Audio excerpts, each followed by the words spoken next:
Hello, everyone, and welcome to Sinjega TV with myself, Stephen Old. And me, Rich Gibbons. Hello, Rich. So today we've got an ITAM breaking news.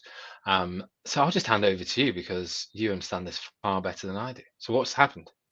Well, yeah, I mean, definition of breaking news, really. So Oracle have added GCP to the authorized cloud environment list. So for as long as anyone can remember, the two authorized environments have been Amazon AWS and Microsoft Azure, which meant that certain rules weren't applicable. So you didn't have to use core factors, and the way that you counted processors was different than every other cloud environment. And then I remember about 5, 6 years ago doing a massive GCP migration for an organization who had Oracle, and we basically had to move them from Oracle to Postgres because it was obscenely expensive to try to move their Oracle DB. Right, that's interesting. So yeah, so now that they've added Google, obviously that scenario, the customer would have been able to retain Oracle. So I suppose maybe that's the driver behind it, because whenever any vendor makes any change, even if it seems, oh yeah, that's brilliant for me as a customer, you have to think, why is it beneficial for them? Because otherwise they wouldn't do it. So this is, yeah, I saw it. I think it's within the last sort of 24, 36 hours as of recording.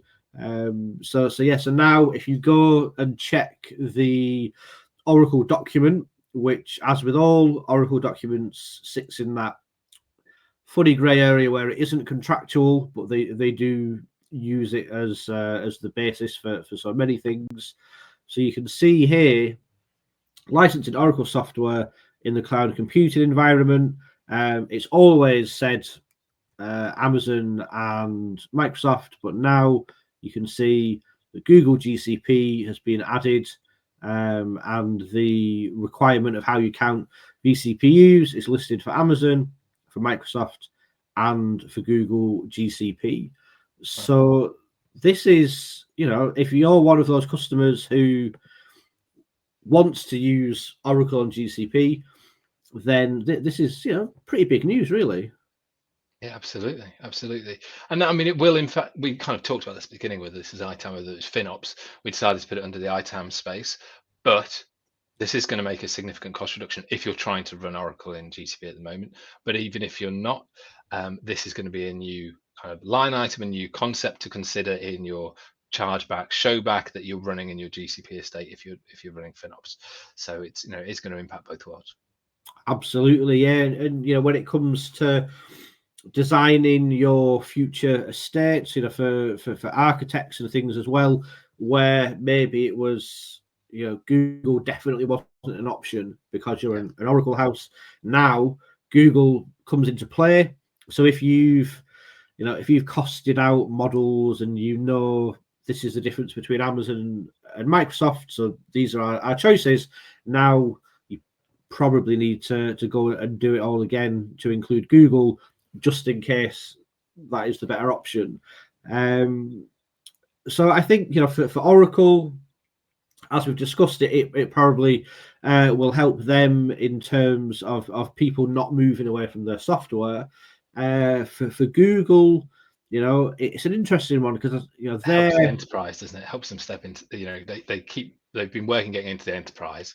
A lot of big enterprises are using Oracle. This is a removal of a blocker for them. Yeah, absolutely. And then I guess on the flip side, and maybe this is something we'll look into further in the future.